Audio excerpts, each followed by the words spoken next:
Hi, I'm Darren Amos, and today we're going to talk about some of the myths surrounding lifetime mortgages, commonly known as equity release. So let me just share my screen for you. That's me there.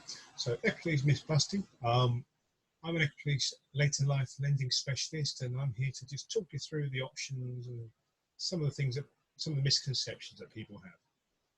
So probably the most common thing you hear is one of these three things. I don't want to lose my house. Very common worry for someone sitting down talking to an equity release advisor. Or, I want to leave a legacy, not a debt for my family. I'm worried about leaving them having to pay something after I'm gone. A valid concern, and obviously a lot of older people will be concerned by that.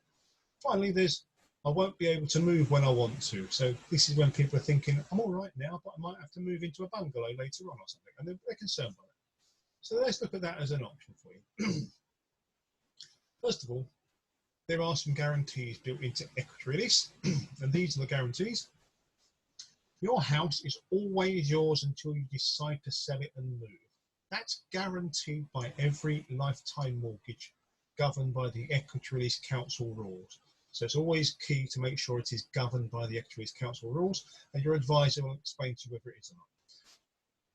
Your house is always yours until you go into care or until you die, basically. If you decide to sell it and move, that's up to you. No negative equity guaranteed, ever. That means that no matter what happens to the future house prices and the value of the mortgage, your family will never be left with a debt other than the actual mortgage or the value of the house, whichever is the lower. So if the mortgage suddenly, house prices plummet and your house is now worth less than the mortgage, we just write that off. The lender will not follow your family for the money, so you're perfectly safe there. The chances of that happening are very low because the amount they lend you is calculated at outset based on the expectation of how long you'll live and that sort of thing, to make sure that you don't actually run out of equity before you pass away. I know it's not a nice thing to think about, but they've got lots of calculations they do to make that true. You cannot be repossessed for non-payment. That's another equity release guarantee. And that's because you don't have to make any payments.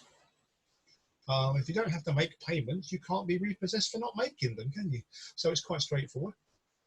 Can't move, that was a concern. Mortgage is portable. What I mean by portable is that if you decide to move somewhere else, provided the property is an acceptable property, and that's down to the lender, that doesn't matter, that's not your issue if it's not. The mortgage is portable. Basically, that means it can be moved to carry on being your mortgage on the new property, just like you would do if you were buying a house before you retired. And the final thing which helps all of this come together is the interest rate is fixed forever. So it's a guaranteed fixed rate for the lifetime of your mortgage, which is how we get to be able to calculate the no negative equity guarantee, because we know how much you will owe at any given time in the future. There's no variation to that. From day one, we know exactly how much, and we can calculate rough estimate of house prices, etc. And unless there's a major disaster and house prices halve or something, which is unlikely, and if it did, it'd probably go up again, so not very long. So that's it. So that gives you an idea of where you stand on the guarantees. Let's put that into theory to practice. Now, this is quite a common issue, that you have a couple and they have slightly different views. In this case, Mr. Jones is saying, I don't want to be committed to payments that I can't afford in the future. He's concerned about losing his house. If I've got to make payments and I can't pay them, I might be repossessed. I might lose my house. And I don't want to lose my house in retirement. I've already said that doesn't have to happen. Mrs. Jones says, I want to pay as I don't like the idea of the debt constantly increasing. So she's like looking to leave a legacy. She doesn't want to leave a debt. She wants to make sure it's a good legacy.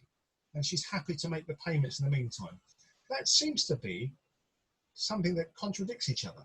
However, with equity release mortgages now being very flexible, you can put a bit of both in place. So you can put in place an equity release mortgage that has no fixed payments. So meets Mr. Jones's criteria. He doesn't want to be committed to payments. He's not saying he doesn't want to make payments. What he's saying is he doesn't want to be committed to them when he can't afford them in the future. Happy to pay them now. Mrs. Jones wants to pay something now to stop the interest accruing. So we can do that. We can have an interest-only mortgage where the interest is accrued as it goes along, and Mr. and Mrs. Jones can choose to pay either lump sum payments once or twice or 3 times a year, whichever it may be, or they can pay regular monthly payments of all of the interest or some of the interest. Indeed, they can actually pay more than the interest if they want to bring the mortgage balance down. Up to 10% of the original value of the mortgage is okay during every year. So in theory, if you did that every year, you could actually pay your mortgage off completely over a few years. So that might be possible, and that's without penalties. So we don't have to say we can't do this, we can't do that, depending on what the client wants. We look at, your advisor will look at all the options, take into account, these are the discussions you will have with them. What is it you want to achieve? What would you like to be able to do? How can it be done? And they will decide then from all the discussions you have, which is the most appropriate mortgage from which particular provider. There are a range of providers, and there are hundreds of different variations of mortgages between them. So there will be one that's just right for you, the right interest rate, the right options, the right flexibility, the right amount of money.